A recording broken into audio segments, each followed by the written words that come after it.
তুই কিরম থাকিস? আমি ভালো রয়েছি। ভালো রয়েছিস না? কিরম থাকিস? তোরা গেছিস কোনোদিন ভগবানের দরবারে গেছিস? না। হুম, আমি গেছি, আমি চলে গেছি, আমি চন্দন গেছি। তাই?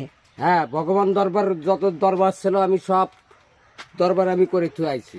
তাই? তোরা তো এই কালী মাতা হয়েছিস আজকের, হ্যাঁ আর ভগবান যত রাধাগুন্ডি ছিল, যত গোবর্ধন ছিল, হ্যাঁ যত কিছু ছিল, আমি যত কিছু মন্দির ছিল সব আমি করে দিয়ে আইছি। তাই? হ্যাঁ, ওই তো কত সুন্দর। ভগবানের গড়া বসুন্ধরা, ভগবান ওই জন্যই আমার মধ্যে থাকে, আমি কিছু করি না।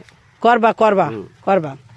ভগবান আমার দেবে, ভগবানের নামে আমি চলি। আচ্ছা বুঝলি বেশি? হ্যাঁ। জামা তারা কোষ, তুই আমার তারা কোষ, তুই আমার পিসি কোষ, তাও তুই আমার মা। না কাঁচাম দিয়ে দে। না দিস নে। না না বাড়ি দিদি বাড়ি গাছের আছে হয়েছে, তা খাই না কেউ পারে। ভিডিও করে গাড়ি ছাড়বি তুই? হ্যাঁ পিসি রে, ভিডিও